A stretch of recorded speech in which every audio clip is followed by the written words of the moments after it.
안녕하십니까. 오늘은 2024년 8월 15일 수요일 광복절입니다. 오늘은 한국의 큰 행사인 광복절이 있어 영상을 앞당겨 찍기로 했습니다. 오늘 올릴 제목은 범죄 정치인 재선 및 연금 박탈로 국회 쇄신하자라는 제목으로 올려보았습니다.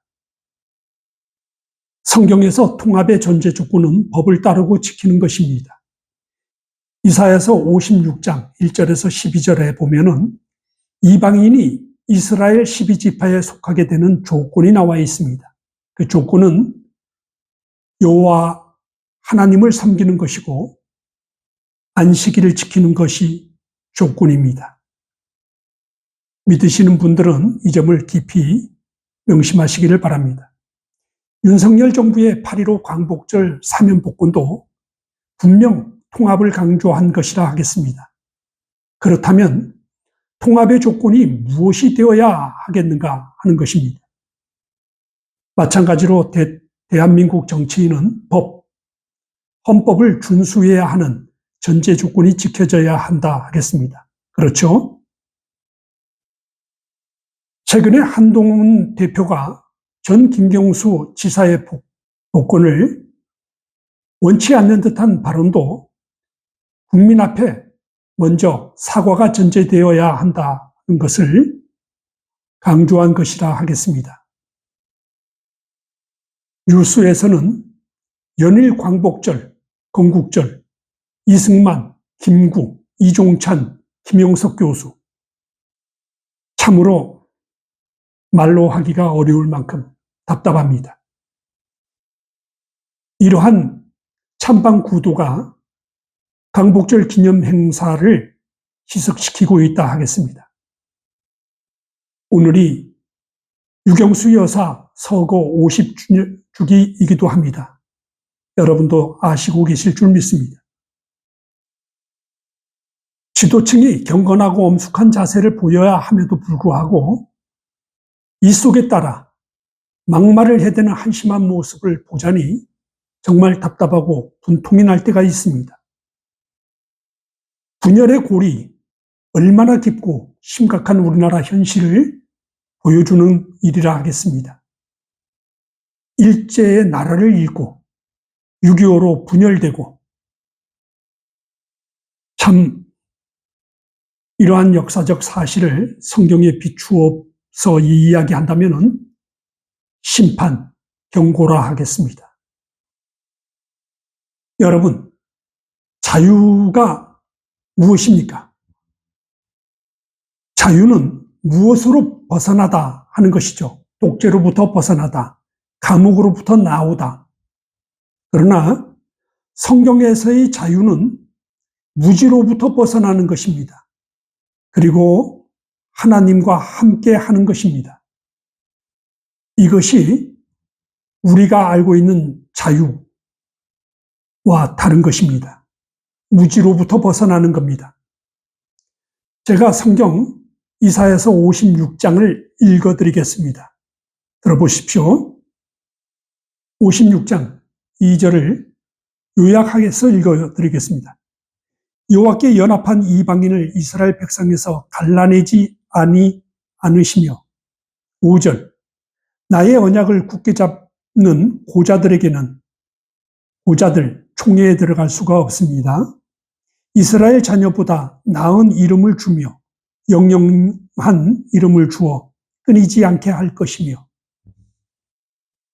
이 고자들은 총회, 국회죠. 들어갈 수가 없는데 그 이유는 들어갈 수 있는 이유는 하나님을 섬기고 안식일을 지키는 그 조건입니다. 6절 나 여호와에게 연합하여 섬기며 안식일을 지켜 더럽히지 아니하며 나의 언약을 지키는 이방인마다 7절 내가 그들을 나의 성산으로 인도하며 그들을 기쁘게 할 것이며 이는 내 집은 만민의 기도하는 집이라 일컬음이 될 것이라. 이해하셨나요?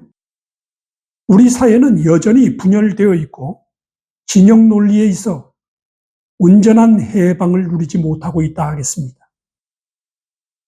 남북이 갈린 것도 이와 다르지 않다 하겠습니다. 인간의 생각은 오직 자기 진영, 결국 자기 입속을 위한 그런 투쟁일 뿐입니다. 그래서 10절과 11절을 다시 하나 읽어드리겠습니다. 잘 들어보세요. 10절, 그 파수꾼들은 소경이요 다 무지하며 벙어리 개라. 11절, 이 개들은 탐욕이 심하여 족한 줄을 알지 못하는 자요 그들은 다 몰각한 목자들이라. 어디에 있는 자이든지 자기 이만 도모하는 자들이라 라고 기록하고 있습니다. 법은 사회적 약속입니다. 죄에 대하여 성경은 마태복음 5장을 하나 인용해 드리겠습니다. 만일 내 오른손이 너를 실족해 하거든 그것을 찍어내 버리라. 내 지체 중에서 하나가 없어지고 내 몸이 지옥에 던져지지 않는 것이 내게 유익하니라. 지체 중에 몸의 일부를 말하는 것이죠. 같은 말로 고린도전서 5장 13절을 읽어드리겠습니다. 이 악한 사람을 너희 중에서 내어 쫓으라. 너희 중에서 지체를 말하는 것이죠. 공동체, 그 사회에서 쫓아내버리라 하는 것이죠. 법은 사회를 안정시키고 질서를 유지하는 것입니다. 이 사회를 어지럽히는 자들의 뇌구조의 특징이 뭐냐? 거짓말하고 옳고 그름을 분별하지 못합니다. 이들은 불법을 아주 지지하고 옹호합니다.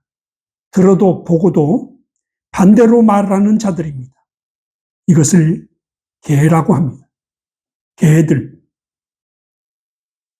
그래서 해결책이 무엇일까라고 고민하다가 국회의원에 해당하는 법만 고치면 반은 성공하겠다라는 생각을 했습니다. 국회, 총회를 말하는 것이죠. 이방인과 고자들이 총회에 들어갈 수 있는 것은 하나님과 법을 지키는 것이라 했습니다. 그런데 한국 국회의원들이 불법을 아주 악법의 뒤에 숨어서 그렇게 저지르는 자들입니다. 전 세계인들은 한국인을 좋아합니다. 그 이유는 손님 대접을 하는 유일한 나라이기 때문에 그렇습니다. 손님 대접. 창세기 11장과 히브리서 13장에 보면은 이 손님 대접에 대해서 잘 나타나 있습니다. 아프리카, 아시아 여러 나라에 지금 우리나라 새마을 운동 그 일이 전수되고 있습니다. 뭐예요? 손님 대접이죠. 홍익이 인간의 그 일이 이제 드러나고 있습니다. 국회의원 특권과 혜택을 폐지하면 봉사하는 국회가 됩니다. 이 점을 기억하십시오. 국회의원 종족수 최대 150명으로 줄이면 악법은 완전히 사라지게 될 것입니다. 우리만의 정치 시스템을 구축해야 합니다.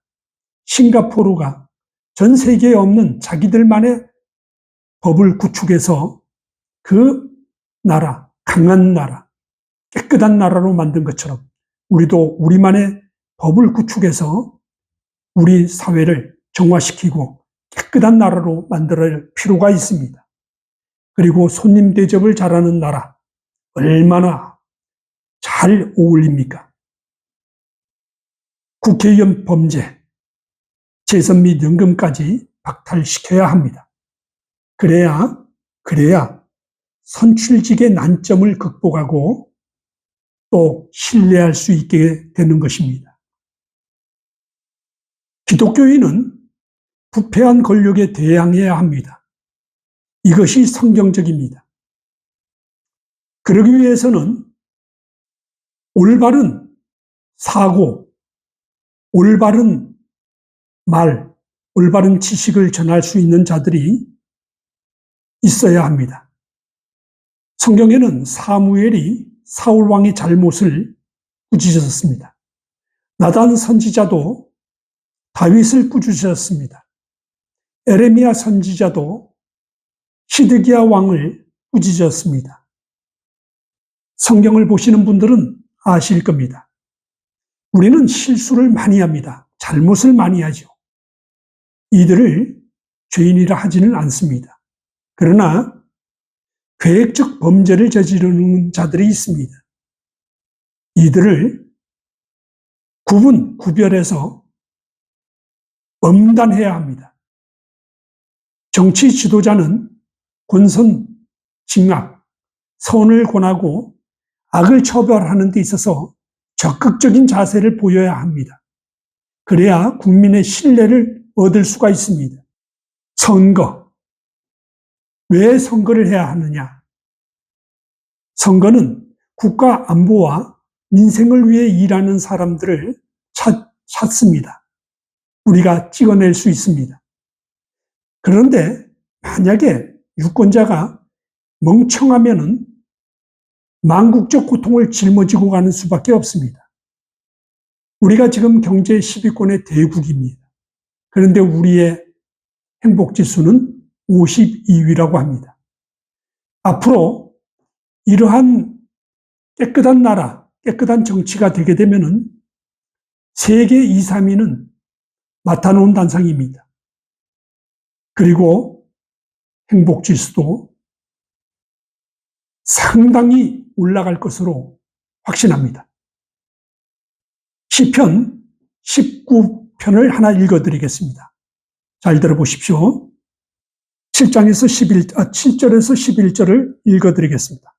여호와의 율법은 완전하여 영혼을 소생케 하고 여호와의 증거는 확실하여 우둔한 자로 지혜롭게 하며 여호와의 교훈은 정직하여 마음을 기쁘게 하고 여호와의 계명은 순결하여 눈을 밝게 하도다. 율법, 증거, 교훈, 계명 모두가 하나님의 말씀을 이야기하는 겁니다. 법을 이야기하는 겁니다. 이 계명을 순결하여 눈을 밝게 한다 했습니다. 이해하시나요? 성도, 이스라엘에서는 성도라고 얘기하고 오늘날 우리 국민을 비유했을 때는 우리 국민, 성도, 국민은 법을 순종해야 합니다. 이 법을 어길 때에 받을 법칙은 재앙과 재난이 따릅니다. 그리고 질병, 이러한 것들이 창궐하는 일이 있을 수 있습니다. 경고합니다. 성경은 경고하고 있습니다. 그 벌칙은 사회적 재앙이 될 수 있다는 것을 명심하시기 바랍니다. 그렇기 때문에 지도자들은 민생을 살피는 일에 최선을 다하고 국가 안보를 지키는 일에 최선을 다해야 합니다. 그래야 국민이 행복한 삶을 살아갈 수 있습니다. 이 점을 8.15 광복절에 저의 유튜브를 시청해 주시는 분들과 공유합니다. 여러분 건강하시고 행복하시기를 응원하겠습니다. 고맙습니다.